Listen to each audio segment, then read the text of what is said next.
검사와 판사, 판사와 검사, 누가 더 센가?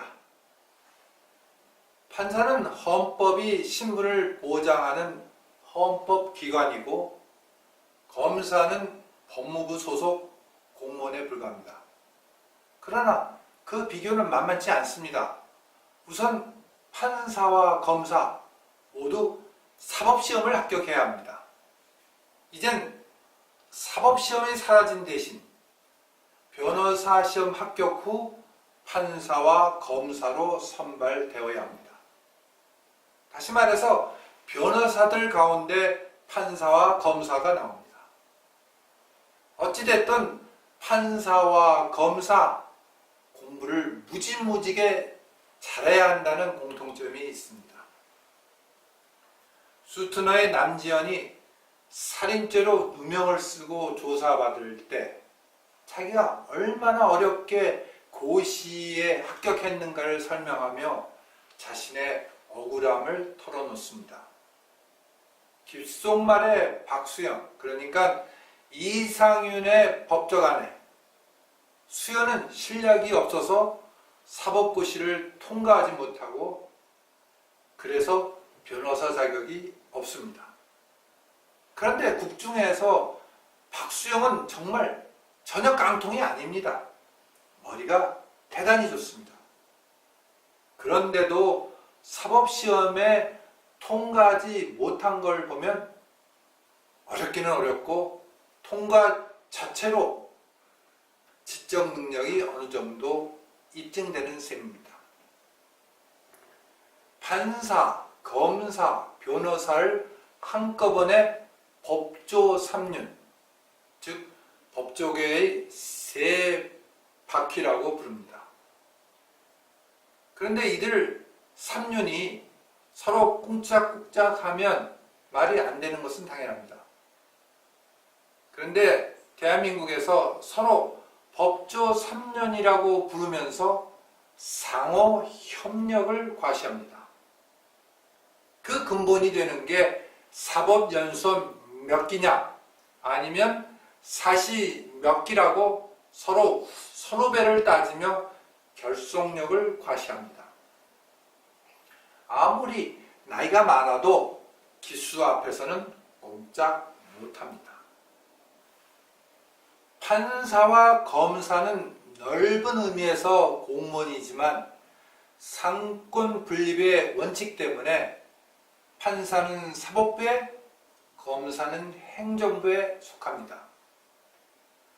판사는 재판을 진행하는 거고 검사는 재판을 시작하는 일을 맡습니다. 다시 말해 검사가 기소라는 걸 거부하면 판사는 아예 재판을 할 수 없습니다. 수사를 받는 입장에서는 검사가 제1차 관문이면 판사는 제2차 관문인 셈입니다. 판사는 검사가 재판에 붙인 사람만 심판할 수 있다는 겁니다. 그러니까 재판이 시작되기 전에는 검사만 존재하고 판사는 아예 없는 셈입니다. 막상 재판이 시작되면 검사는 판사의 결정에 복종해야 되는 처지입니다. 그럼 그때 검사의 상대인 피고인은 검사 눈치보다 판사 눈치만 볼 수밖에 없습니다. 거꾸로 말하면 판사가 개판치면 공정사회는 아예 불가능합니다. 검사가 개판쳐도 공정사회는 불가능하지만 그래도 한 번의 구제 기회는 남아있는 셈입니다. 판사는 공정사회를 지키는 축구의 골키퍼와 같은 존재입니다. 이런 맥락에서 판사가 검사보다 세다고 볼 수 있지만 그렇게 만만치 않습니다. 특히 국민의 입장에서는 검사가 판사보다 더 세다고 볼 수 있기 때문에 칼자루는 판사가 아니라 검사가 쥐고 있는 게 아닐까요? 그래서 재벌 오너가 검찰청에 끌려가는 모습은 많이 보지만 재판장에 나가는 장면은 드물게 볼 수 있습니다. 귓속말의 이상윤도, 수트너의 지창욱도 모두 잘렸다는 공통점이 있습니다. 그렇게 공부 잘하는 사람들도 잘립니다. 더욱이나 모두 자신의 직책을 열심히 수행했기 때문에 잘렸다는 공통점이 있습니다. 귓속말의 이상윤은 누명 쓴 피고인에게 무죄를 선고하려다가 잘렸고 그 후 정략 결혼의 희생물이 되어 재기를 모색하게 됩니다. 수트너의 지창욱 역시 피고인의 누명을 벗겨주기 위해 자신이 기소한 재판을 취소하는 바람에 잘렸고 이제 막 잘렸으니 어떻게 재개할지 궁금합니다. 이상윤도 지창욱도 모두 잘생겼습니다. 게다가 이상윤의 아버지는 의사, 아니 대통령 주치의고 지창욱의 아버지도 검사입니다. 모두 금서주 중에 금수저입니다. 이들 금수저가 자신의 책무를 열심히 수행하다가 잘렸다?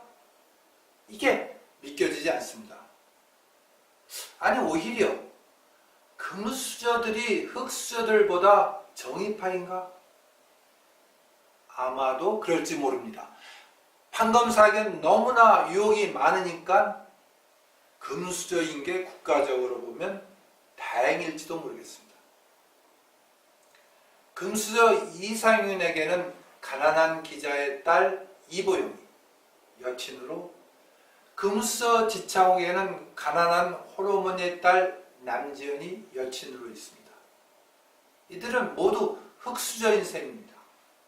그렇다고 신데렐라는 아닙니다. 모두 혼자의 힘으로 그 자리에 올라갔습니다. 그리고 그들 모두 몸싸움에 능합니다. 싸움 실력에서는 오히려 이상윤과 지창욱보다 뛰어납니다. 그래서 우리에게 좋은 위안이 되고 지창욱과 이상욱을 볼 때 불안한 마음이 오히려 사라집니다. 그들 뒤에는 씩씩한 격투선수 이보영과 남지연이 있기 때문입니다. 판사와 검사 누가 세나보다 그들이 누구와 짝을 짓느냐가 그래서 더 중요할 것 같습니다.